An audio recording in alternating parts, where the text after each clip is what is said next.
जय श्री कृष्ण। राधे राधे दोस्तों, आइए एक बार फिर आपका स्वागत है हमारे चैनल कृष्ण जी की भक्ति में। आज की वीडियो में हम श्री कृष्ण की दिव्य वाणी में जीवन की कठिनाइयों को सुलझाने के रास्तों के बारे में सुनेंगे। जब मनुष्य अपने जीवन की मेहनत, संघर्ष, इच्छाओं और असफलताओं में उलझता उलझता इतना थक जाता है कि उसे स्वयं अपनी ही धड़कनों की आवाज़ सुनाई नहीं देती, तब कहीं भीतर से एक बहुत ही धीमी, कोमल परंतु अटूट शक्ति उठती है। जैसे किसी मौन आधी रात में दूर कहीं बांसुरी की अनछुई धुन बज रही हो। यही वो क्षण है जहां मनुष्य पहली बार कृष्ण से मिलता है। कृष्ण पत्थरों के मंदिरों में कैद नहीं, वे तो उस पल जन्म लेते हैं जब तुम्हारा मन स्वयं से सवाल पूछने की हिम्मत करता है। वे तब आते हैं जब तुम जीवन की दौड़ में गिरकर उठने की तैयारी करते हो। वे तब प्रकट होते हैं जब तुम अपनी गलती स्वीकार कर लेते हो मगर हार नहीं मानते। कृष्ण किसी मूर्ति में नहीं, किसी नदी में नहीं, किसी कथा में नहीं, वे तुम्हारी आत्मा के उस कोने में बसते हैं जहां तुमने वर्षों से झांकना ही बंद कर दिया है। वे तुम्हारे डर के ठीक पीछे खड़े हैं, तुम्हारी हिम्मत के ठीक आगे चलते हैं और तुम्हारे संकल्प के ठीक मध्य में बैठे हैं। तुम उन्हें पुकारो या न पुकारो, वे सुन रहे होते हैं। तुम उन्हें याद करो या न करो, वे तुम्हारी धड़कनों के साथ चल रहे होते हैं। तुम उनसे उलझो या रूठो, वे हंसकर कहते हैं, मैं तो कभी दूर गया ही कहाँ था। तो दोस्तों, हमेशा याद रखना, श्री कृष्ण हमारे साथ है और सकारात्मक रहना। जीवन में मनुष्य अक्सर कर्म को केवल दो टुकड़ों में विभाजित कर देता है। जो अच्छा लगे वो कर्म, जो कठिन लगे वो बोझ, जो तुरंत फल दे वो कर्म, जो समय ले वो परेशानी। लेकिन कृष्ण इस पूरे गणित को उल्टा कर देते हैं। वे कहते हैं कि कर्म कोई लेन देन की मशीन नहीं, बल्कि आत्मा की परिष्कृत यात्रा है। जिस तरह गंगा पहाड़ों से गिरकर रास्ते में कितनी ही चट्टानों से टकराती है, वैसी ही चट्टानें जीवन में तुम्हारे कार्यों के सामने खड़ी होती हैं। परंतु गंगा रुकती नहीं, बहती जाती है, साफ होती जाती है, गहरी होती जाती है। कृष्ण का संदेश भी यही है, बहते जाओ।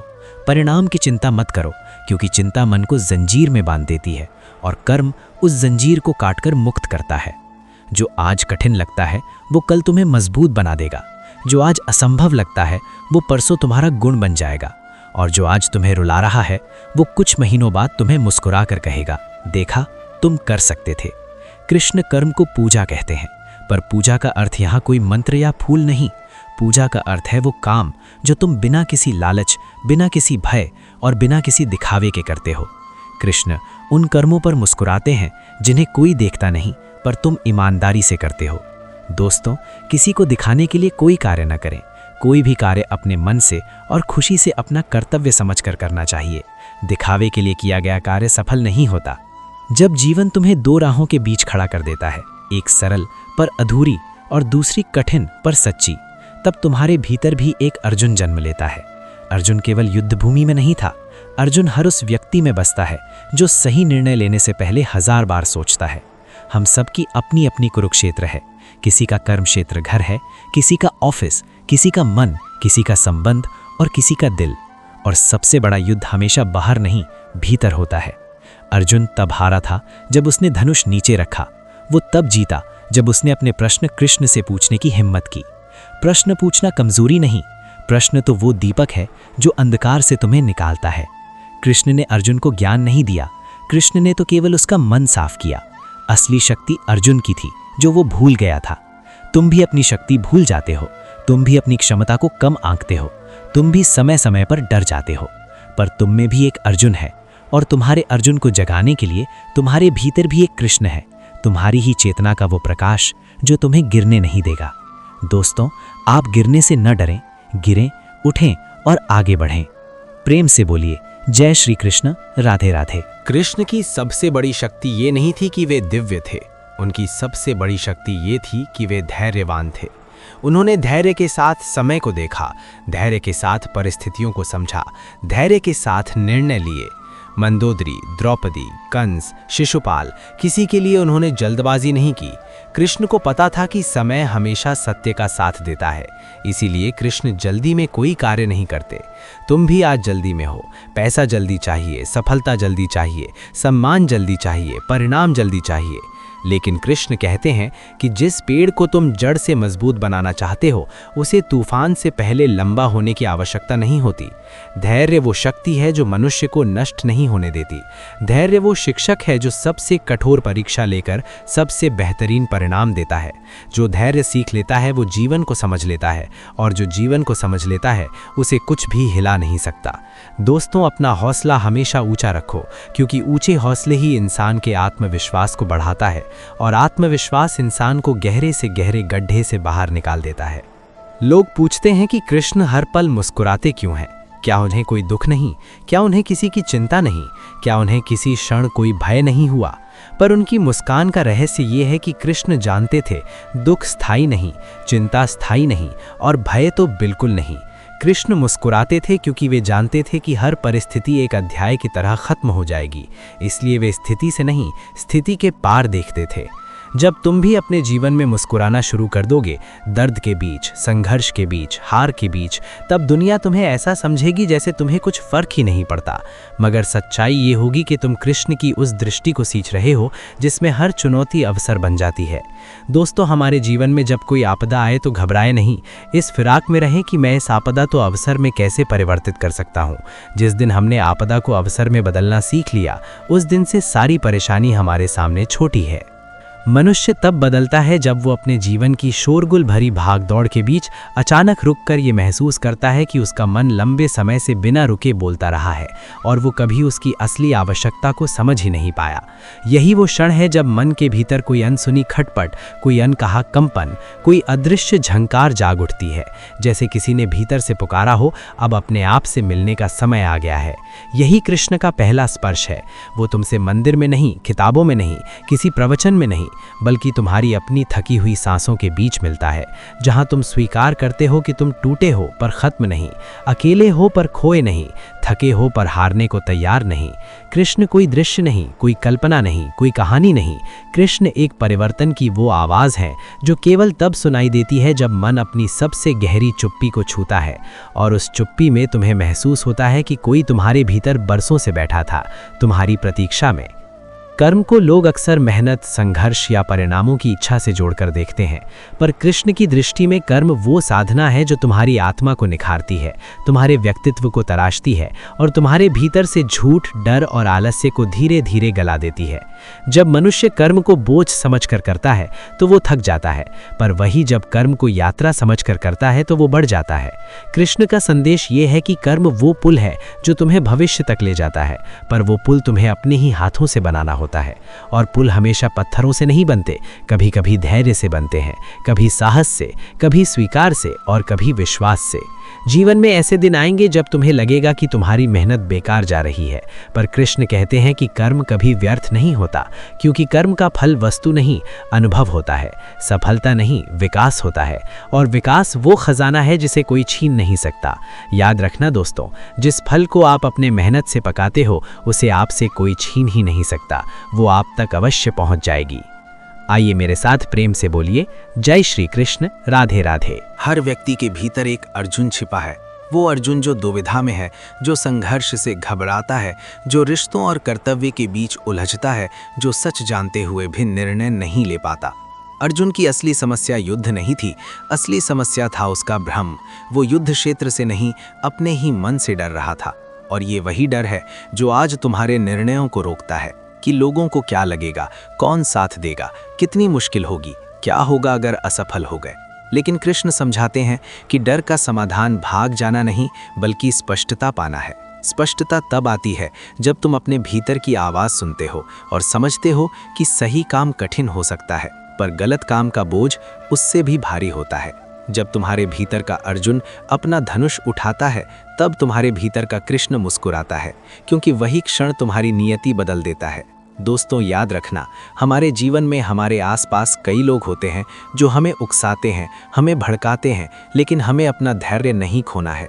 जितना धैर्य हम अपने अंदर संभाले रहेंगे, उतना ही हमारा जीवन संभला रहेगा। मनुष्य हमेशा अपनी कमजोरी को छिपाना चाहता है, जैसे वो कोई अपराध हो, लेकिन कृष्ण सिखाते हैं कि कमजोरी वो बीज है जिससे शक्ति का विशाल वृक्ष जन्म लेता है। बस उसे देखकर भागना नहीं है, उसे पहचानना है। कमजोरी डर नहीं होती, डर तो वो होता है कि लोग उसे जान न ले। पर कृष्ण का ज्ञान ये कहता है कि जब तुम अपनी कमजोरी को पहचान कर उसे स्वीकार कर लेते हो तो तुम उस पर अधिकार पा लेते हो। जैसे अर्जुन ने भय स्वीकार किया तभी वो युद्ध कर सका, जैसे द्रौपदी ने असहायता स्वीकार की तभी कृष्ण उसके साथ खड़े हो सके, जैसे सुदामा ने अपनी गरीबी स्वीकार की तभी कृष्ण ने उसका सम्मान लौटाया। कमजोरी में छिपा सत्य यही है, जब तक तुम उससे भागते रहोगे वो तुम्हें पीछा करती रहेगी, और जब तुम उसे सामने से देखोगे वो तुम्हारे पीछे खड़ी हो जाएगी। शक्ति कभी बाहर से नहीं मिलती, शक्ति हमेशा भीतर उसी जगह छिपी होती है जहां तुम्हें सबसे अधिक चोट लगी हो। कृष्ण उसी चोट को शस्त्र में बदलने का ज्ञान देते हैं। दोस्तों, कमजोरी हर इंसान के अंदर होती है, लेकिन ये कमजोरी उस इंसान को ज़्यादा नुकसान पहुंचाती है जो इसे छुपाता है। हमें अपनी कमजोरी को पहचानना है और अपनी पूरी मेहनत और लगन जुटाकर उस कमजोरी के ऊपर विजय पाना है। यही है हमारे प्रभु की दिखाई हुई मार्ग। दुनिया सफलता को ऐसी दौड़ बना चुकी है जिसमें रुकना लगभग अपराध माना जाता है, लेकिन कृष्ण की दृष्टि में विराम कमजोरी नहीं, संतुलन है। उन्होंने अर्जुन को युद्ध से पहले शांत होने दिया, उन्हें रोने दिया, उन्हें थकने दिया, क्योंकि थका हुआ मन जब जबरदस्ती आगे बढ़ता है तो वो टूट जाता है, पर थका हुआ मन जब विराम पाकर उठता है तो वो दुगना बल लेकर आगे बढ़ता है। कृष्ण ने ये भी कहा कि शरीर, मन और आत्मा तीनों को विश्राम चाहिए, और जो व्यक्ति इन तीनों की आवश्यकताओं को अनदेखा करता है वो जीत कर भी खाली रह जाता है। जीवन ऐसा रस्सी कूदा नहीं है जिसमें हर पल कूदते रहना हो। ये तो एक लंबी यात्रा है जिसमें कभी तेज चलना है, कभी धीमे, कभी रुकना है और कभी मुड़ना। यदि तुम हर कठिनाई के बीच एक छोटा सा रुकना सीख लोगे तो तुम अपने विचारों को समझना सीख जाओगे, और जो व्यक्ति अपने विचारों को समझ लेता है उसे दुनिया भ्रमित नहीं कर सकती। विराम वो क्षण है जहां मन स्वयं को साफ करता है और कृष्ण उसी साफ मन में उतरते हैं। दोस्तों, आज के इस भागदौड़ वाली जिंदगी में हम रेस में लगे हुए हैं। हमारा उद्देश्य खुद को आगे ले जाना नहीं बल्कि दूसरों को पीछे करना होता है, और इस रेस में हम रुकते भी नहीं, बिना सही गलत का सोचे बस भागते रहते हैं। प्रभु हमें ये समझाना चाहते हैं कि हमें बेशक अपने जीवन में आगे बढ़ना चाहिए, परंतु जब आवश्यक हो तो रुकना भी चाहिए, इसमें कोई बुराई नहीं। कई बार ब्रेक के बाद का परफॉर्मेंस हमें खेल जिता देता है। आइए मेरे साथ प्रेम से बोलिए, जय श्री कृष्ण, राधे राधे। ज्यादातर लोग संघर्ष को दुश्मन समझते हैं, मानो वो जीवन में बाधा बनकर आया हो, पर कृष्ण की दृष्टि में संघर्ष वो तपस्या है जो तुम्हें तैयार करती है। जिस व्यक्ति ने संघर्ष नहीं देखा वो अपनी शक्ति नहीं पहचान सकता। जिस बीज पर आंधी नहीं चलती वो गहरा नहीं जमता। जिस व्यक्ति को कठिनाई नहीं मिलती उसका साहस सोया रहता है। संघर्ष तुम्हारे जीवन का विरोधी नहीं, तुम्हारे विकास का गुप्त साथी है। वो तुम्हें कठोर नहीं बनाता बल्कि तुम्हें स्थिर बनाता है। कृष्ण ने कभी ये नहीं कहा कि जीवन आसान होगा, उन्होंने ये भी नहीं कहा कि मार्ग सीधा होगा, पर उन्होंने हमेशा कहा कि संघर्ष तुम्हें कमजोर नहीं, सक्षम बनाता है। संघर्ष तुम्हें वो बनाता है जिसे भविष्य में खुद तुम्हें देखकर आश्चर्य होगा कि तुम इतनी ताकत के लायक थे। जब तुम संघर्ष से भागना बंद करके उसका सम्मान करना शुरू कर देते हो, तब संघर्ष तुम्हें चोट नहीं देता, वो तुम्हें ऊंचा उठाता है। दोस्तों, श्री कृष्ण का इस व्याख्या से स्पष्ट सा संदेश है। संघर्ष से भागने वाले कभी अपना अस्तित्व नहीं बदल सकते, परंतु जो संघर्ष करता है वो एक न एक दिन जरूर सफल होता है। लोग अक्सर ध्यान देते हैं कि कृष्ण बहुत बोलते थे, लेकिन वो ये नहीं देखते कि वे कब चुप रहते थे। कृष्ण का मौन उतना ही महत्वपूर्ण था जितने उनके वचन। उन्होंने कई बार मौन को उत्तर बनाया, क्योंकि कुछ स्थितियां ऐसी होती हैं जहां शब्द उलझा देते हैं और मौन स्पष्ट कर देता है। रिश्तों में, कार्य में, संघर्ष में और निर्णयों में कभी कभी मौन वो शक्ति है जो तुम्हें अपनी ही आवाज़ सुनने देती है। मौन वो स्थान है जहां मन अपने घावों को भरता है, अपनी लड़ाइयों को समझता है और अपनी दिशा को पहचानता है। कृष्ण जानते थे कि हर प्रश्न का उत्तर शब्द नहीं होते, कुछ उत्तर अनुभव से आते हैं, कुछ समय से और कुछ भीतर की जागृति से। यदि तुम जीवन में कभी ऐसी स्थिति में पहुंच जाओ कि शब्द कम पड़ जाएं, तो घबराना नहीं, क्योंकि वही समय होता है जब कृष्ण तुम्हारे भीतर बहुत गहराई से बोल रहे होते हैं। दोस्तों, हमें अपने जीवन में ये पता होना चाहिए कि हमें कहाँ बोलना है और कहाँ चुप रहना है। कई बार चुप्पी बड़े से बड़ा काम बना देगी और कई बार बिगाड़ देगी। मनुष्य को उचित समय का ज्ञात कर मौन रहना सीखना होगा, और ऐसा करने से हमें स्वयं एहसास होगा कि हमारा सही जगह और सही समय पर मौन रहने से हमें कितना फायदा होता है। जीवन में प्रत्येक मनुष्य एक ऐसा क्षण अवश्य देखता है जब उसे महसूस होता है कि कोई अदृश्य शक्ति उसे किसी दिशा में खींच रही है, एक ऐसी दिशा जिसे वो पूरी तरह समझ नहीं पाता, पर उसे लगता है कि यही उसकी राह है। यही वो क्षण है जिसे कृष्ण स्वधर्म का आवाहन कहते हैं। यह आवाहन हमेशा शांत आवाज में आता है, कभी कभी संदेह की धुंध में छिपा हुआ, कभी असुरक्षा के बादल में ढका हुआ और कभी समाज के शोर में दबा हुआ। पर जो व्यक्ति उस आवाहन को सुन लेता है वो साधारण नहीं रहता। ये वो बुलावा है जो तुम्हें तुम्हारी असली क्षमता की ओर ढकेलता है, वो क्षमता जिसे तुम स्वयं नहीं पहचान पा रहे पर कृष्ण तुम्हारे भीतर देख रहे हैं। लोग तुम्हें रोकेंगे, परिस्थितियां डराएंगी, मन विरोध करेगा, लेकिन जो व्यक्ति अपने आवाहन को अनसुना करता है वो वर्षों बाद पछताता है, और जो उसका अनुसरण करता है वो इतिहास में अपनी विशिष्टता अंकित कर जाता है। तुम्हारे भीतर भी आवाहन है, बस उसे सुनने की हिम्मत जुटानी है। दोस्तों, श्री कृष्ण कहते हैं हर एक इंसान को सही और गलत कार्य करने से पूर्व या करने के दौरान खुद के अंदर से एक आवाहन की आवाज आती है। यदि मनुष्य उसी क्षण इस आवाहन की आवाहन कर रुक जाए तो उसका कल्याण बेशक संभव है। कृष्ण ने कभी ये नहीं कहा कि असफलता बुरी है। उन्होंने कहा कि असफलता वो अग्नि है जिससे गुजरकर मनुष्य स्वर्ण बनता है। असफलता वो दंड नहीं जिसे तुम्हें भुगतना पड़े। असफलता वो दिशा सुधार है जिसकी तुम्हें आवश्यकता थी। असफलता तुम्हें रोकती नहीं बल्कि तुमको दिखाती है कि तुम कहाँ गलत मोड़ ले बैठे थे। जब मथुरा का राजा कंस बल से सत्ता चाहता था, उसकी असफलता सुनिश्चित थी क्योंकि उसका मार्ग सत्य से दूर था। और जब कृष्ण वृंदावन से बिना एक कदम पीछे हटे कर्म के पथ पर चल पड़े, तब उनके सामने 10, 100, 1000 बाधाएं आईं, पर वे हर बार और निखरते गए। असफलता उसी को मिलती है जो प्रयास करता है, और प्रयास वही करता है जिसमें साहस होता है। इसलिए असफलता का डर तुम्हें रोकना नहीं चाहिए। वो तो तुम्हारा गुरु है, तुम्हें मजबूत बनाने आया है। जिस दिन तुम असफलता को गले लगाना सीख जाओगे, उसी दिन तुम सफलता के योग्य बन जाओगे। दोस्तों, श्री कृष्ण हमें सिखाते हैं कि असफलता वो सीढ़ी है जो हमें सफलता की ऊंचाई तक ले जाता है। इसीलिए असफल होने पर पीछे न हटे, उसे अपने सीढ़ी बनाएं और ऊपर चढ़ें। आइए मेरे साथ प्रेम से बोलिए, जय श्री कृष्ण, राधे राधे। कृष्ण रिश्तों में सबसे बड़ी बुद्धि ये बताते हैं कि अपेक्षाएं ही मनुष्य को दुखी बनाते हैं।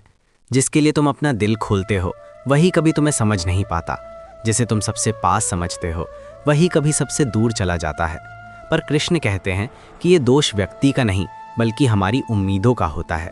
संबंध उन पेड़ों की तरह हैं जिन्हें छाया देने के लिए समय चाहिए, पर हम तुरंत फल मांग लेते हैं। जो व्यक्ति रिश्तों को कर्तव्य की तरह निभाता है वो कभी दुखी नहीं होता, पर जो व्यक्ति अपेक्षाओं से रिश्ते बनाता है वो हमेशा थका रहता है। कृष्ण ने अपने सभी संबंधों, गोपियों से लेकर मित्रों तक, बंधन नहीं बनाया, केवल प्रेम दिया। और जो प्रेम स्वतंत्रता देता है वो कभी टूटता नहीं। यदि तुम किसी को समझ नहीं पा रहे तो उनसे अपेक्षाएं हटा कर देखो। यदि तुम्हें लगता है कि कोई तुम्हारे अनुरूप नहीं तो मन से रंजिश हटा कर देखो। तुम पाओगे कि संबंध तब खिलते हैं जब तुम उन्हें पकड़ने की जगह उन्हें बहने देते हो। यही कृष्ण का संबंध सूत्र है। दोस्तों, श्री कृष्ण हमें ये संदेश देना चाहते हैं कि अपने जीवन में हम जितनी कम अपेक्षा रखेंगे उतनी ही कम संभावनाएं रहेंगी कि हम निराश हों, क्योंकि अपेक्षा ही निराशा को जन्म देती है। भय बाहरी चीज नहीं, भय वो कहानी है जो हम स्वयं अपने भीतर रचते हैं। कृष्ण ये समझाते हैं कि तुम जिन बातों से डरते हो उनमें से अधिकांश कभी होती ही नहीं। मन भविष्य की उन कल्पनाओं में खो जाता है जो अस्तित्व में ही नहीं होती। यही कारण है कि भय व्यक्ति को निष्क्रिय कर देता है। लेकिन कृष्ण का ज्ञान कहता है कि भय का उपचार क्रिया है, कदम उठाना। जैसे अंधेरे का इलाज अंधकार पर वार करना नहीं बल्कि एक दीपक जलाना है। भय तब तक जीवित रहता है जब तक तुम उसे देख नहीं लेते, और जैसे ही तुम उसका सामना करते हो वो उसी क्षण समाप्त हो जाता है। भय भीतर की उस ऊर्जा को रोक देता है जो तुम्हें उन्नति की ओर ले जा रही होती है। पर यदि तुम अपने भीतर कृष्ण की वो आवाज़ सुन पाओ जो कहती है तुम्हारे भीतर वो शक्ति है जो तुम्हें कोई भय पराजित नहीं कर सकता, तब तुम समझ पाओगे कि भय केवल भ्रम है और साहस ही वास्तविकता। कृष्ण ये नहीं चाहते कि तुम दुनिया के सामने संत बनो, वे चाहते हैं कि तुम अपने भीतर सत्यवान बनो। सबसे बड़ी आध्यात्मिक शक्ति इसी से आती है कि तुम अपनी कमियों, गलतियों और कमजोरियों को स्वीकार करने से नहीं डरते। स्वयं से ईमानदार व्यक्ति को कोई बाहरी आलोचना हिला नहीं सकती, क्योंकि वो पहले से जानता है कि वो कौन है। दुनिया अक्सर दिखावे के पीछे भागती है। लोगों को खुश करने के लिए अपनी असलियत छिपाते हैं, आदतें छिपाते हैं, भावनाएं छिपाते हैं। लेकिन कृष्ण सिखाते हैं कि छिपाने से केवल भूल भुलैया बनती है और स्वीकार करने से मार्ग साफ हो जाता है। स्वयं से ईमानदारी वो शक्ति है जो तुम्हें दूसरों की नज़रों में नहीं, तुम्हारी अपनी नज़रों में ऊंचा खड़ा करती है। और जब तुम अपने भीतर की सच्चाई को स्वीकार कर लेते हो तब तुम्हारे भीतर एक दिव्य स्थिरता उत्पन्न होती है, वही स्थिरता जिसमें कृष्ण वास करते हैं। आइए मेरे साथ प्रेम से बोलिए, जय श्री कृष्ण, राधे राधे। मनुष्य अक्सर उत्तर तलाशते हुए भटकता रहता है, लेकिन कृष्ण कहते हैं कि असली यात्रा तब शुरू होती है जब तुम प्रश्न पूछने की हिम्मत रखते हो। प्रश्न वो चाबी है जो चेतना के उन दरवाजों को खोल देती है जिन्हें तुमने वर्षों से बंद कर रखा है। हर परिवर्तन एक प्रश्न से शुरू होता है। मैं यहाँ क्यों हूँ? मुझे किस दिशा में जाना चाहिए? क्या मैं सही कर रहा हूँ? ये प्रश्न डर पैदा करते हैं क्योंकि वे तुम्हें तुमसे ही मिला देते हैं। लेकिन कृष्ण सिखाते हैं कि प्रश्न कमजोरी नहीं, जागरण है। जिस व्यक्ति में प्रश्न पैदा हो रहे हों उसमें परिवर्तन जन्म ले रहा है, और जहां परिवर्तन जन्म लेता है वहीं से एक नई नियति लिखी जाने लगती है। लोग उत्तरों के लिए दुनिया घूम लेते हैं, लेकिन जो अपने भीतर प्रश्न लेकर उतरता है वो स्वयं कृष्ण तक पहुंच जाता है। जब तुम अपने जीवन के भ्रमों को प्रश्नों से चुनौती देते हो तभी तुम अपने सत्य को पहचान पाते हो। प्रश्नों का साहस ही आत्मज्ञान की पहली सीढ़ी है। दोस्तों, श्री कृष्ण कहते हैं हमें खुद से अपनी वर्तमान स्थिति के कारण का जवाब पूछना चाहिए, भले ही हम अच्छे स्थिति में हों या बुरे। अच्छे स्थिति का जवाब हमें भविष्य के लिए प्रेरणा देगा और बुरे स्थिति के कारण का जवाब हमें भविष्य में कैसे चलना है उसका मार्ग दिखाएगा। लोग टूटने से डरते हैं, लेकिन कृष्ण कहते हैं कि जिस व्यक्ति ने कभी नहीं टूटना सीखा वो कभी नया बन भी नहीं सकता।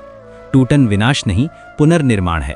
जैसे कुम्हार मिट्टी को तोड़कर, भिगोकर, दबाकर, जलाकर एक मजबूत घड़ा बनाता है, वैसे ही जीवन तुम्हें तोड़ता है ताकि तुम पहले से अधिक मजबूत रूप में वापस बन सको। तुम जिस दर्द से गुजर रहे हो वही तुम्हें वो ताकत देगा जो भविष्य में तुम्हारी सबसे बड़ी पूंजी बन जाएगी। टूटन तुम्हें भीतर से साफ करती है, तुम्हारी हट छोड़ती है, तुम्हारे अहंकार को पिघलाती है, तुम्हारी गलत धारणाओं को जमीन पर गिरा देती है। टूटते समय लगता है कि सब खत्म हो रहा है, पर वास्तव में वहीं से निर्माण शुरू होता है। कृष्ण बार बार यही कहते हैं कि टूटन को रोने की जगह उसे समझने की दृष्टि विकसित करो, क्योंकि टूटन ही वो क्षण है जिसमें तुम्हारे भीतर दैवत्व प्रवेश करता है और तुम्हें ऐसा रूप देता है जो पहले संभव ही नहीं था।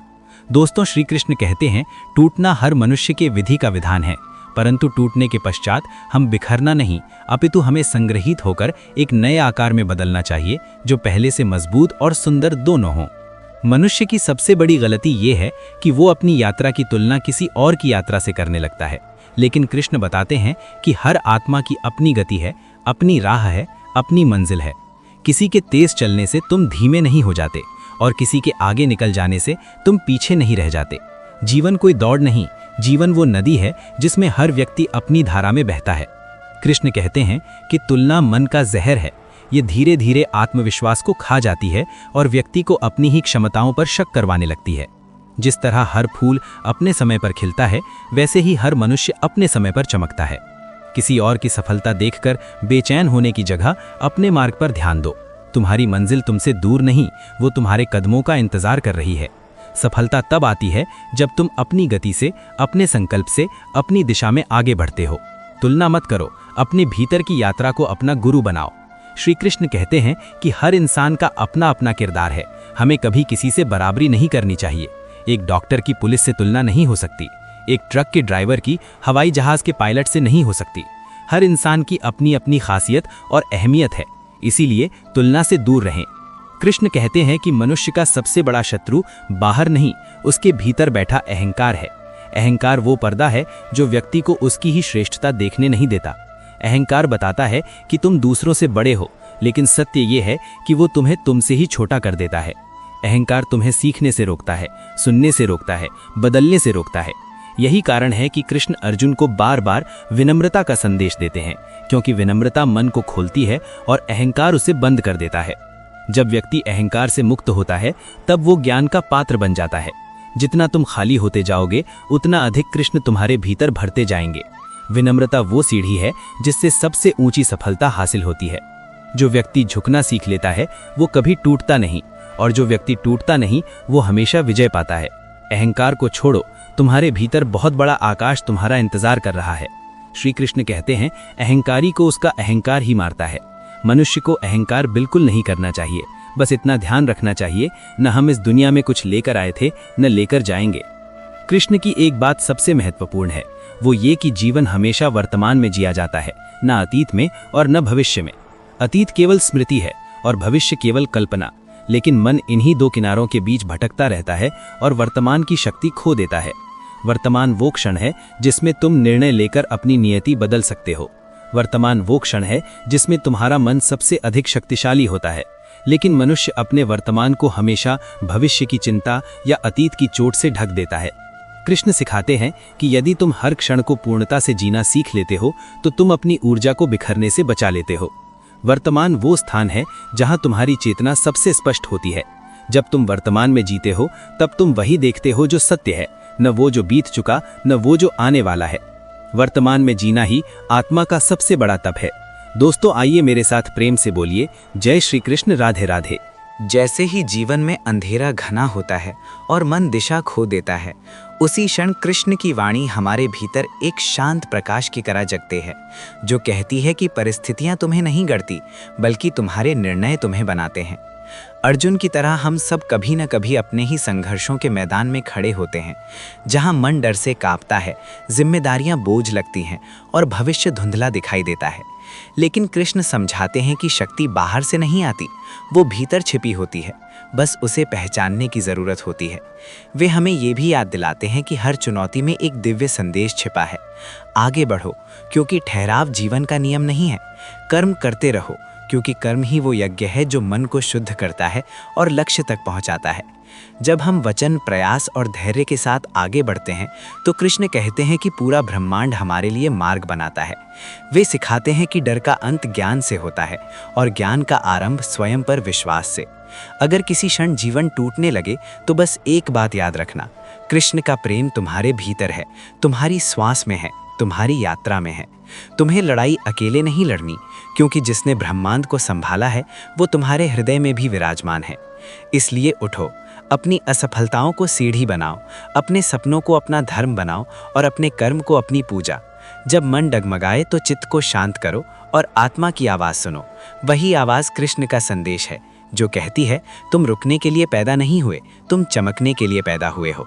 यही संदेश, यही ऊर्जा और यही विश्वास तुम्हें उस ऊंचाई तक ले जाएगा जहां से जीवन का हर संघर्ष छोटा और हर जीत दिव्य लगने लगे। आइए दोस्तों, रोजाना की तरह हम कुछ पल श्री कृष्ण और राधा रानी के नाम का स्मरण कर अपने मन को शांत करें। ऐसा करने से हमारा मन शांत होता है और स्थिर होता है, जिससे हमें किसी भी कार्य में फोकस करने में आसानी होती है। और मेरे साथ प्रेम से बोलिए, जय श्री कृष्ण, राधे राधे, जय श्री कृष्ण, राधे राधे, जय श्री कृष्ण, राधे राधे, जय श्री कृष्ण, राधे राधे, जय श्री कृष्ण, राधे राधे, जय श्री कृष्ण, राधे राधे, जय श्री कृष्ण, राधे राधे, जय श्री कृष्ण, राधे राधे, जय श्री कृष्ण, राधे राधे, जय श्री कृष्ण, राधे राधे, जय श्री कृष्ण, राधे राधे, जय श्री कृष्ण, राधे राधे, जय श्री कृष्ण, राधे राधे, जय श्री कृष्ण, राधे राधे, जय श्री कृष्ण। दोस्तों, वीडियो पसंद आया हो तो हमारे चैनल कृष्ण जी की भक्ति को सब्सक्राइब करें और अपने दोस्तों और रिश्तेदारों को शेयर करें और कमेंट में लिखें जय श्री कृष्ण। जय श्री कृष्ण, राधे राधे। दोस्तों, आपका स्वागत है हमारे चैनल कृष्ण जी की भक्ति में। आज हमने श्री कृष्ण की दिव्य वाणी में सीखा कि हमें गिरने से घबराना नहीं चाहिए। हर इंसान की जिंदगी में गिरना लिखा होता है।